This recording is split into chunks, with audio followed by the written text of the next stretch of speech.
नास्तिकता आस्तिकता की सीढ़ी है। बिना नास्तिक हुए इस दुनिया में कोई ठीक ठीक आस्तिक न कभी हुआ है न हो सकता है।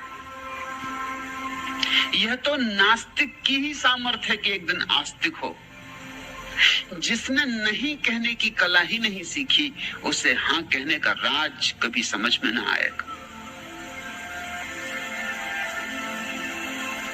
जो कांटों से परिचित नहीं है, फूल से उसकी पहचान नहीं होगी।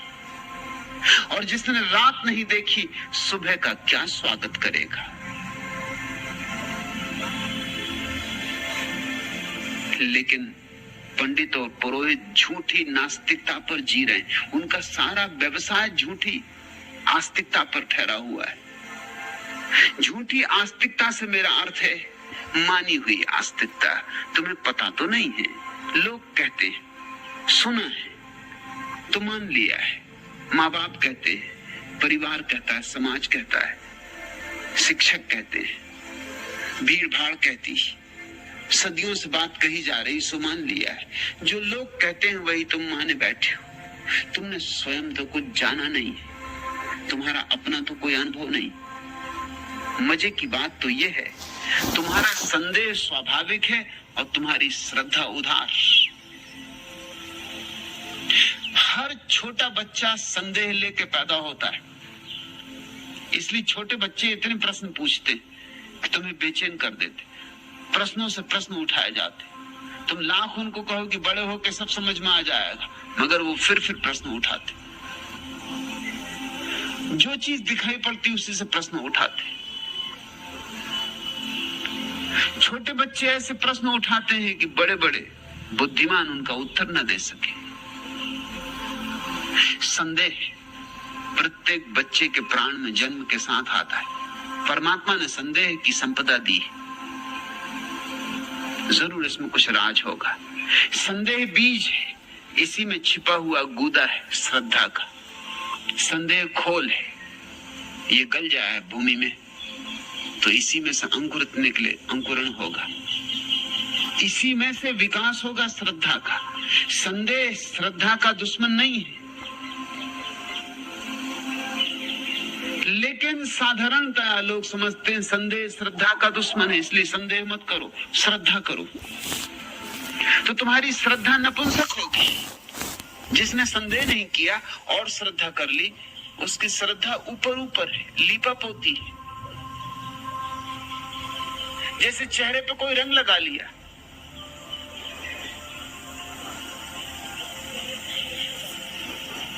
ऐसी जैसे किसी निगरों के ऊपर तुम सफेद पेंट कर दो तो वो गोरे हो गए, या किसी गोरे के ऊपर कालिक पोत दो, कोलतार पोत दो तो वो काले हो गए। बस ऐसी तुम्हारी श्रद्धा है। भीतर संदेह, ऊपर एक मुखौटा लगा लिया। हिंदू हो गए, मुसलमान हो गए, ईसाई हो गए और बड़े अकड़ के चलने लगे। 5 दफा नमाज पढ़ने लगे कि कुरान कंठस्थ कर लिया, कि गीता याद कर ली, कि दोहराने लगे गायत्री, नमोकार, हो गए तोते और सोचने लगे कि पाली श्रद्धा। ऐसे नहीं मिलेगी श्रद्धा, ये लंगड़ी है श्रद्धा। इसमें कोई प्राण नहीं, इसमें श्वास नहीं चलती, इसमें हृदय नहीं धड़कता। श्रद्धा महंगा सौदा है, संदेह के लंबी यात्राओं से उपलब्ध होती। संदेह इतना करता है जो कि संदेह पे सब दांव पे लगा देता है, उसको श्रद्धा उपलब्ध होती। संदेह करते करते एक क्षण ऐसा आता है कि संदेह स्वयं पर ही संदेह बन जाता है। वो संदेह की पराकाष्ठा, संदेह पर संदेह। और जब संदेह स्वयं पर संदेह बन जाता है तो आत्महत्या हो जाती। संदेह आत्मघात कर लेता, फांसी लगा लेता।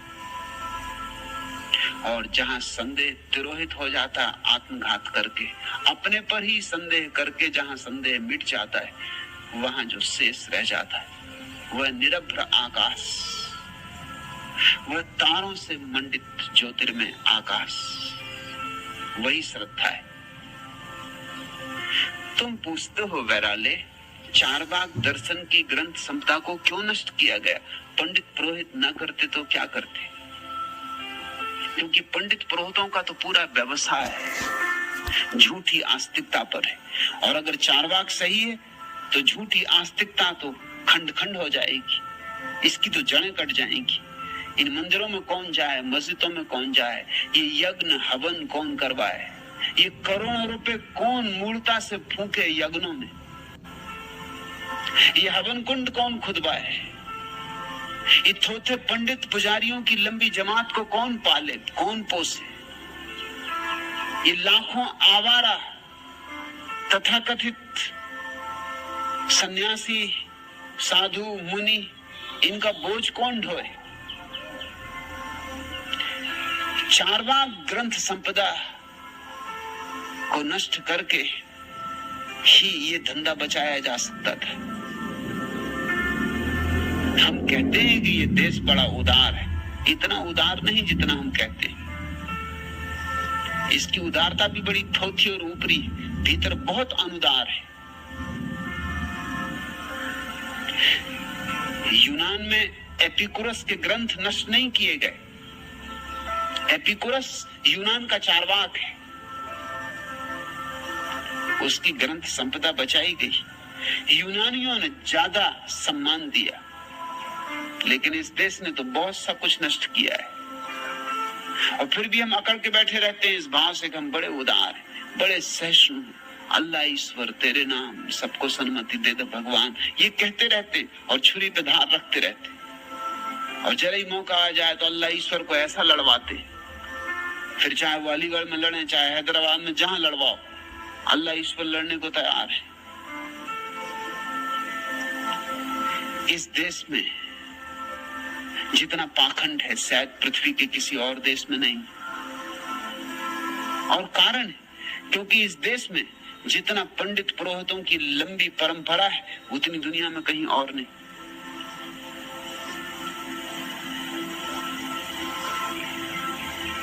चारवाक ने कहा क्या? पहली तो बात ख्याल रखना, चारवाक कोई व्यक्ति का नाम नहीं, चारवाक पूरी दर्शन परंपरा का नाम है, नास्तिकता का। यह शब्द बड़ा प्यारा है, हालांकि पंडितों ने इसके भी बड़े गलत अर्थ किए। चारवाक बनता है चारुवाक से। चारुवाक का अर्थ होता है मधुर वचन वाले लोग, जिनके वचन बड़े मधुर थे। और चारवाकों ने बड़ी मधुर बात कही थी। चारवाकों ने कहा था यही पृथ्वी सब कुछ, कहीं कोई और स्वर्ग नहीं, यही जीवन सब कुछ है, कहीं कोई और जीवन नहीं। इसे भोगो, इसे आनंद उत्सव बनाओ, नाचो गाओ, इसके पार कुछ भी नहीं है और कोई परमात्मा नहीं है, यही जीवन सब कुछ है। बड़ी मीठी बात कही थी। चारुवाक का अर्थ होता है मधुर, मिष्ट संदेश देने वाले लोग। दूसरा नाम इस दर्शन का है लोकायत। लोकायत का भी अर्थ होता है जो लोक को पसंद पड़ा, जो अनंत अनंत लोगों की समझ में आया। घबरा गए होंगे पंडित पुरोहित कि अगर लोगों की बात ये समझ में आ जाए कि कोई परलोक नहीं। पंडित तो परलोक के आधार से जीता है। पंडित तुम्हारा शोषण करता है परलोक के आधार पर। वो कहता है यहां तुम मुझे दो, वहां परमात्मा तुम्हें देगा। वो कहता है यहां तुम एक दोगे, स्वर्ग में करोड़ गुना पाओगे। और यहां किसको दो? ब्राह्मण को दो, यहां पंडित को दो।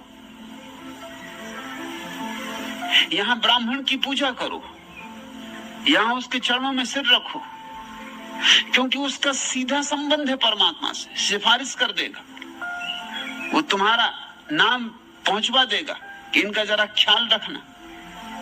VVIP, बहुत प्रतिष्ठित व्यक्ति हैं ये जो आ रहे हैं, इन्होंने करोड़ रुपए लगवा के यज्ञ करवाया था। और कैसी कैसी मूर्ताएं पंडित ने करवाई।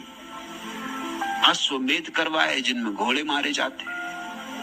और आज जो पंडित और पुजारी गौ हत्या रोकने के लिए शोरगुल मचा रहे हैं।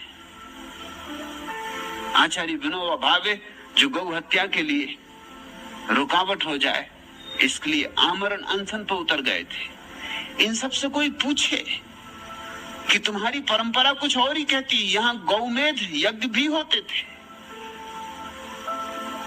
यहाँ गौएं भी यज्ञ में मारी जाती थी, और इतना ही नहीं, यहाँ नरमेध यज्ञों की भी चर्चा है जहां मनुष्य भी मारे जाते थे। पुरुष ने, पंडितों ने, पुरोहितों ने मनुष्य से क्या क्या नहीं करवा लिया है, सब करवा लिए, सब पाप, इस आशा में कि परलोक में पुण्य मिलेगा, स्वर्ग मिलेगा, स्वर्ग की अप्सराएं मिलेंगी, कल वृक्ष के नीचे बैठकर फिर आनंद ही आनंद है। तो एक तो पंडित पुरोहित ने शोषण किया, चारवाक की बात अगर फैलती तो ये शोषण बंद हो जाता। दूसरे पंडित पुरोहित ने एक और बड़ा काम किया, उसने इस जगत में जो शोषण चलता है उसको सुरक्षा दी। उसने कहा ये तुम्हारे कर्मों का फल है, तुम अगर गरीब हो तो इसलिए नहीं कि अमीर तुम्हें चूस रहे हैं, तुम अगर गरीब हो तो इसलिए कि पिछले जन्म में तुमने पाप किए थे, और अमीर इसलिए अमीर नहीं है कि वो शोषण कर रहा है, बल्कि इसलिए अमीर है कि उसने पिछले जन्मों में पुण्य किए थे। तो पंडित पुरोहित अमीरों का रक्षक हो गया, गरीबों का भक्षक हो गया। इस देश में क्रांति नहीं होने दी उसने। ये अकेला देश है जहां 5000 साल में कोई क्रांति नहीं हुई। कौन रोक सका क्रांति को इस देश में, इतने गरीब देश में, इतने दीन देश में? कौन इन दरिद्रों को रोक सका? कैसी इनको अफीम पिलाई गई, बड़े बड़े सिद्धांतों के जाल। पिछला जन्म, अभी जरा मजा देखना, अगला जन्म लोभ के लिए कि तुम्हें बांधा रखा जाए, तुम्हारी लाट टपकती रहे, और पिछला जन्म तुम्हारे यहां संतुष्ट रहने के लिए कि जो भी है हालत संतुष्ट रहो। इसमें जरा भी बेचैनी जाहिर करोगे अगला जन्म भी बिगड़ जाएगा। ये तो बिगड़ ही गया, इसके तो सुधरने का कोई उपाय है नहीं। अब अगर शांति रखी, शोरगुल ना मचाया, बगावत ना की, विरोध ना किया, तो अगला सुधर जाएगा। अगले की आशा में इसको भी सह लो, और पीछे पाप किए थे इसलिए दुख भोग रहे हो। कोई तुम्हें दुख दे नहीं रहा, तुम्हारे ही पापों का दुख भोग रहे हो। और धनी, शक्तिशाली राजे महाराजे वो पिछले जन्मों का पुण्य भोग रहे हैं। तो यह बात न्यस्त स्वार्थों के भी पक्ष में थी। चारवाक दोनों ही स्थितियों को तोड़ देने को तैयार हो गया था। न कोई पिछला जन्म है, न कोई अगला जन्म। ये तो बड़ी खतरनाक बात थी। अगर पिछला जन्म नहीं है तो फिर क्रांति होकर रहेगी। फिर तुम गरीब को कैसे जहर पिला के सुलाओगे, कैसे उसे अफीम खिलाओगे, फिर कैसे तुम उसे सांत्वना दोगे, फिर तुम उसके दुख की क्या व्याख्या करोगे? अगर पिछला कोई जन्म नहीं है तो बात खत्म हो गई। फिर दुख है तो यहाँ है और सुख है तो यहाँ है, और अगला भी कोई जन्म नहीं है तो पंडित पुजारी किस आधार पर शोषण करेगा? इसलिए पंडितों, पुजारियों, धनियों, राजाओं, महाराजाओं सबके बीच एक सांठगांठ हो गई, एक षड्यंत्र हो गया। उस षड्यंत्र ने मिलके चारवाक दर्शन की सारी ग्रंथ संपदा को नष्ट कर दिया। ये भारत का एक अति दुर्भाग्यपूर्ण क्षण था, क्योंकि अगर चारवाक की ग्रंथ संपदा शेष रहती तो जो विज्ञान पश्चिम में पैदा हुआ वो भारत में पैदा होता। उसे पश्चिम में पैदा होने की कोई जरूरत नहीं थी, क्योंकि हम पश्चिम से बहुत पहले भौतिकवादी दृष्टि को समझने में समर्थ हो गए थे। चारवाक ने द्वार खोल दिए थे प्रकृति के। परलोक समाप्त होता है तो प्रकृति के द्वार खुलते। हमने आइंस्टीन पैदा किए होते, हमने डार्विन पैदा किए होते, और हम केवल कचरा कूड़ा पैदा कर पाए। हम न डार्विन पैदा कर पाए, न केपलर, न गैलीलियो, न आइंस्टीन। हम ये महत्वपूर्ण व्यक्ति पैदा नहीं कर पाए। अगर चारवाक की छाया थोड़ी बनी रहती तो उस छाया में ये सारे पौधे पनपते, ये बड़े होते। हमने बहुत पहले आइंस्टीन पैदा कर लिया होता, क्योंकि आइंस्टीन ने जिस सापेक्षवाद का सिद्धांत दिया वो महावीर ने 2500 साल पहले इस देश को दिया था, लेकिन उसके लिए भूमिका नहीं थी, परिप्रेक्ष्य नहीं था, ठीक संदर्भ नहीं था। वो ठीक संदर्भ तो चारवाक से मिल सकता था, पदार्थवादी दृष्टिकोण से मिल सकता था। और मैं तुमसे ये भी कह दूं कि अगर चारवाक की ग्रंथ संपदा शेष रही होती और चारवाक का विचार फैल सका होता तो ये देश न तो दीन होता न दरिद्र होता, ये समृद्ध होता। ये इस पृथ्वी की सोने की चिड़िया आज भी होता, क्योंकि इस देश के पास इतनी संपदा पड़ी है, इतनी संपदा, प्राकृतिक इतनी सुविधा होने के बाद भी दीन भिखमंगों की तरह हम दुनिया में हैं आज। उसका सबसे बड़ा कारण हमारे पंडित पुरोहित है। उसका सबसे बड़ा कारण चारवाक की दर्शन संपदा का नष्ट करना है। और अगर ये देश समृद्ध होता, धनी होता, तो धार्मिक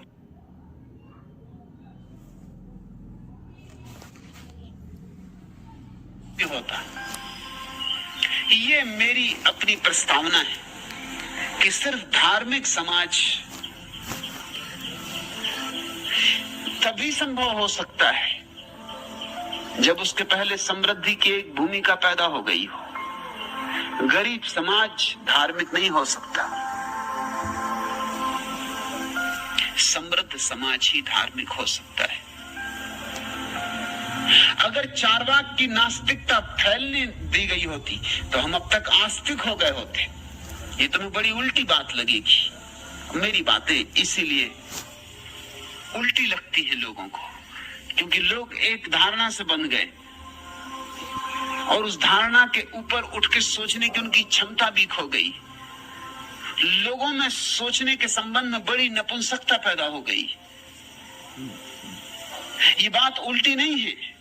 अगर हमने ठीक ठीक नास्तिकता को अंगीकार किया होता तो उसी नास्तिकता से आस्तिकता का जन्म होता, क्योंकि आस्तिकता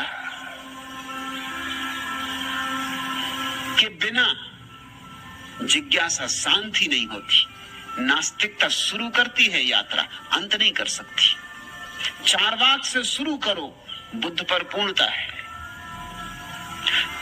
जो बीच में अटक जाएगा वो तड़फेगा। तुम आज देखते नहीं हो ये बात इतने प्रत्यक्ष रूप से कि पश्चिम में आज धर्म के संबंध में जितनी जिज्ञासा है उतनी पूरब में नहीं। तुम देखते नहीं हो यहां मेरे पास सारी दुनिया से कम 30 देशों से लोग आते हैं। भारतीय को इतनी उत्सुकता नहीं मालूम होती। उसे तो ख्याल है, उसे पता ही है कि धर्म क्या है। इस सारी दुनिया में धर्म के प्रति इतनी तीव्र जिज्ञासा क्यों पैदा हो रही? क्योंकि सारी दुनिया समृद्धि के ऊंचाइयों पर उठने लगी और सारी दुनिया में नास्तिकता फैल गई। पश्चिम नास्तिक है और नास्तिकता में तृप्ति नहीं है। नास्तिकता में तृप्ति हो ही नहीं सकती। नहीं से कोई तृप्त हो सकता है, नहीं से कहीं पेट भर सकता है, नहीं से कहीं रक्त बन सकता है, नहीं से कहीं प्यास बुझ सकती, नहीं से तो कुछ भी नहीं हो सकता। नकार में जीना संभव ही नहीं। जीना तो होता है विधेय में। आस्तिकता का अर्थ है विधेय, नास्तिकता का अर्थ है नकार। आस्तिकता का अर्थ है जगत को हां कहने की क्षमता, नास्तिकता का अर्थ है डर, भय, नहीं, संकोच, इंकार। पश्चिम नास्तिक हुआ है 300 सालों में और उसका परिणाम अब ये हो रहा है कि पश्चिम आस्तिकता की तरफ मुड़ रहा है। पश्चिम के सबसे बड़े विचारशील लोग आज आस्तिकता की बड़ी तलाश में लगे आइंस्टीन ने मरते समय कहा कि मेरे जीवन भर की निष्पत्ति ये है कि जितना मैंने विज्ञान को समझा उतना ही मुझे लगा कि जीवन एक अपरसीम रहस्य है और इस रहस्य को हम कभी हल न कर पाएंगे। यह रहस्य ही तो परमात्मा है। जीवन की रहस्यमयता का अनुभव ही परमात्मा है। एडिंगटन ने भी अपने संस्मरणों में लिखा कि पहले मैं सोचता था जगत केवल वस्तुओं का जोड़ है, लेकिन जितनी मेरी समझ बढ़ी वस्तुओं के संबंध में, मैं जितना पदार्थवाद की गहराइयों में उतरा, उतना ही मैंने अनुभव किया कि जगत वस्तुओं का जोड़ नहीं, चैतन्य का संघट है। चैतन्य का संघट ये तो परमात्मा का ही दूसरा नाम हो गया। चैतन्य का सागर। और परमात्मा के लिए बेहतर व्याख्या क्या होगी? पश्चिम नास्तिक हुआ, भौतिक हुआ, समृद्ध हुआ, और समृद्धि, नास्तिकता, भौतिकता, इस सब का अंतिम परिणाम तुम देख रहे हो क्या हुआ? पश्चिम का मंदिर बन गया है। अब कलश चढ़ने की देर, स्वर्ण कलश आस्तिकता का। काश हमने चारवाक की दर्शन संपदा को बचाया होता, तो पंडित तो गए होते, पुजारी तो गए होते, ब्राह्मण की जो ताकत है वो तो गई होती, राजनेता और धनियों का जो बल है इस देश में वो तो गया होता, लेकिन एक सूर्योदय होता। हम पृथ्वी पर सबसे पहले लोग होते जो समृद्ध होते, सबसे पहले लोग होते जो वैज्ञानिक होते, और सबसे पहले लोग होते जो प्रभु के मंदिर पर कलश चढ़ाने का सौभाग्य पाते। वो हम चूक गए, और वो हम अभी भी चूके चले जाएंगे, क्योंकि अभी भी पंडितों का सिकंजा हमारी गर्दन पर बहुत गहरा है। अभी भी यज्ञ हो रहे हैं, अभी भी करोड़ों रुपए का घी और अन्न अग्नि में फेंका जा रहा है। अभी भी घर घर में सत्यनारायण की कथा हो रही है, जिस कथा में ना तो सत्य है कुछ और ना नारायण है कुछ। अभी भी लोग बैठे मालाएं फेर रहे हैं, मुर्दों की भांति, यंत्रवत।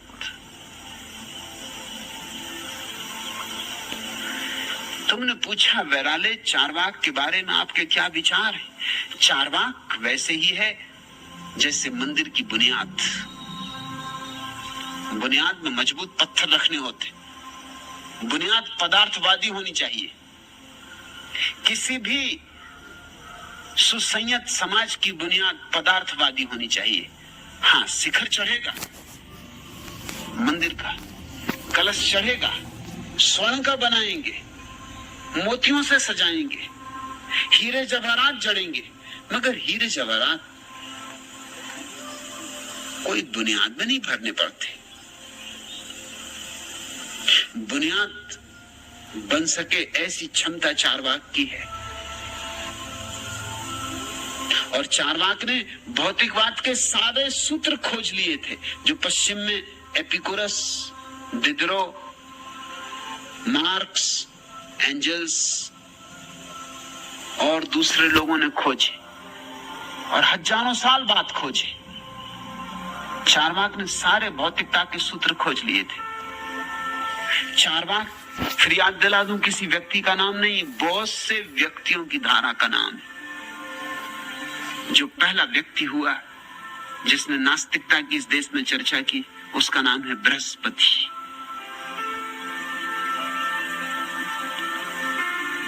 बृहस्पति की गिनती मैं देश के महानतम ऋषियों में करता हूं, क्योंकि उस आदमी ने बुनियाद रखने की चेष्टा की थी। बुनियादें तो छिप जाती हैं जमीन के भीतर, उनका पता नहीं चलता, मगर उनके बिना कोई मंदिर खड़े नहीं होते। मैं आज फिर वही कोशिश कर रहा हूं। मुझे दोहरा काम करना है, इसलिए मैं सबको दुश्मन बना लूंगा।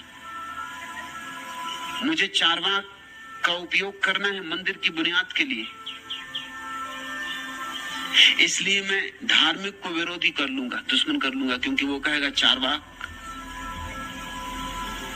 तो ये आदमी तो नास्तिक है, अनीश्वरवादी, भौतिकवादी। और मैं चारवाकवादियों को भी नाराज कर रहा हूं। कम्युनिस्ट हैं, सोशलिस्ट हैं, वो भी मुझसे नाराज है। वो नाराज है क्योंकि वो कहते हैं ये आदमी लोगों को ध्यान सिखा रहा है, जबकि सवाल है कि लोग तलवारों पर धार रखें, जबकि सवाल है कि लोग झंडों पर परचम चढ़ा लें लाल रंग के, और ये आदमी लोगों को लाल कपड़े पहना रहा है। लाल झंडा चाहिए। कम्युनिस्ट पार्टी मेरे खिलाफ है, पुरी के शंकराचार्य मेरे खिलाफ है। ये बड़े मजे की बात है। पुरी के शंकराचार्य और कम्युनिस्ट पार्टी में क्या संबंध? ये दुश्मन दोनों एक साथ मेरे खिलाफ क्यों? करपात्री महाराज मेरे खिलाफ हैं, आचार्य तुलसी मेरे खिलाफ हैं, आचार्य श्री राम शर्मा मेरे खिलाफ हैं, कांजी स्वामी मेरे खिलाफ हैं, सारे जगत गुरु मेरे खिलाफ हैं, कम्युनिस्ट पार्टी भी मेरे खिलाफ है। तब तो बड़े आश्चर्य की बात है। कारण साफ है, मैं एक ऐसे समन्वय की बात कर रहा हूं जिसकी कल्पना भी उन्होंने नहीं की। मैं भौतिकता और धर्म के बीच समन्वय का सेतु बना रहा हूं। मैं चाहता हूं ये देश समृद्ध भी हो और शांत भी। मैं चाहता हूं ये देश धनी भी हो और ध्यानी भी। मैं चाहता हूं ये देश पदार्थ का भी मालिक हो और परमात्मा को भी आमंत्रण दे। क्यों ना हम दोनों को संभालें? ये दोनों दुनियाएं उसकी हैं, क्यों ना ये दोनों दुनियाएं हमारी भी हों? आखिर हम भी उसके। हम आधा क्यों करें? और जब भी हम आधा करते हैं तब मुसीबत खड़ी होती। नास्तिक कहता है सिर्फ शरीर और आत्मा को उपेक्षा कर जाता है, और आस्तिक कहता है सिर्फ आत्मा और शरीर की उपेक्षा कर जाता है। और तुम दोनों हो, और तुमने एक की भी उपेक्षा की तो तुम अधूरे रह जाओगे, अपंग रह जाओगे, लंगड़े लूले हो जाओगे। तुम्हारे जीवन में कभी पूर्णता नहीं होगी, और जहां पूर्णता नहीं है वहां पूर्ण ब्रह्म को कैसे जगह बन सकेगी? पूर्ण होना होगा, पूर्ण को पुकारना है तो